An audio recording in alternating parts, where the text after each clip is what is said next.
Dalam sebuah dialog di Praha tahun 2018, Steve Bannon menceritakan bagaimana Trump menjadi POTUS, President of the United States. Dialog ini biasa saja bagi sebagian orang, tapi bagi saya, penggemar geoekonomi dan geopolitik, saya menarik stabilo warna merah atas sebuah kalimat. Kami menyamakan level playing field sehingga kami menang. Kalimat inilah yang menjadi dasar analisa saya, sehingga jadi memahami apa yang dimaksud dengan tim Trump untuk kebijakan luar negeri yang akan menguntungkan Amerika. Saya jadi mengenal isi kepalanya Pompeo, mengenal isi kepalanya Bolton atau Shanahan dalam strategi perang dengan Cina. Kesimpulan, Amerika versus Cina saat ini bukan perang dagang, tapi perang ideologi. Menurut pengamat intelijen ekonomi, A.V. Temames yang berdomisili di London, hal inilah yang membuat banyak para analis salah baca, terutama analis ekonomi. Dikira Cina dan Amerika itu perang dagang biasa, perang ekonomi, hanya karena merasa sepertinya Amerika kalah dengan impor Cina yang besar masuk ke Amerika sehingga pasang tarif masuk tinggi agar barang di Cina itu mahal. Negara Amerika untung dari tarif pajak masuknya barang Cina yang ditinggikan, dan juga imbas produk hasil manufaktur di Amerika jadi bisa berjualan karena harga mereka kompetitif itu di dalam Amerika. Kalau tidak diprotek atau dilindungi dengan pajak import yang tinggi, barang-barang Amerika jadi mahal. Mereka pilihannya adalah lebih baik pilih barang Cina. Begitu sebaliknya, dibalas Cina dengan import masuk barang Amerika ke Cina dinaikkan. Ternyata bukan itu. Ini perang bahkan lebih dalam lagi, yaitu perang ideologi. Kalau sudah perang ideologi, by all means atau berapapun harganya, pasti ditebus. Cina dan Amerika kan habis-habisan perang. Lalu bagaimana dengan Indonesia?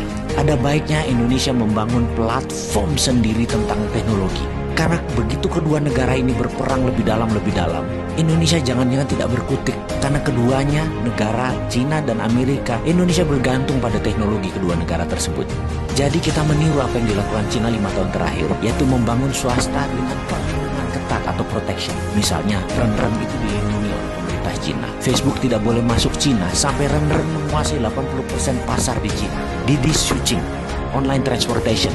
Setelah menguasai 80% pasar Cina, Uber baru boleh masuk. Alibaba menguasai 80% pasar Cina, baru Amazon boleh masuk. Baidu menguasai lebih dari 80% pasar Cina, baru Google boleh masuk sebagai search engine. Youku menguasai 80% pasar Cina atau lebih. YouTube baru boleh masuk, dan masuknya pun asing tersebut sampai dibatasi sampai saat ini. Indonesia kalau mau maju, aplikasi anak negeri dilindungi terlebih dahulu.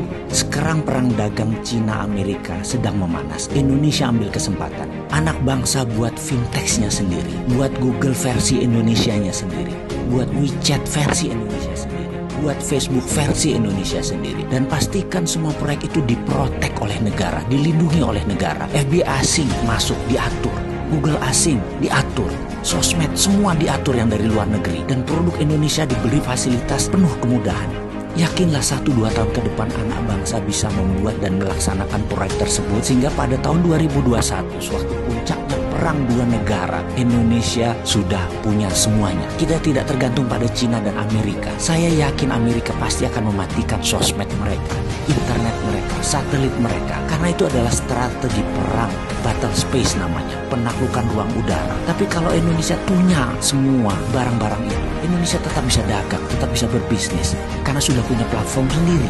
Kita tetap connect. Kemarin, beberapa saat yang lalu, 2 hari sosmed dimatikan secara lokal. Banyak netizen yang muring-muring. Apalagi kalau Cina matikan 5G. Sementara Indonesia sudah pakai 5G di tahun 2021. Atau Amerika mematikan 4G-nya. Bayangkan, kalau mereka matikan itu semua, masa Indonesia jadi bingung. Karena kita terlalu tergantung network asing. Amit-amit jangan sampai itu terjadi.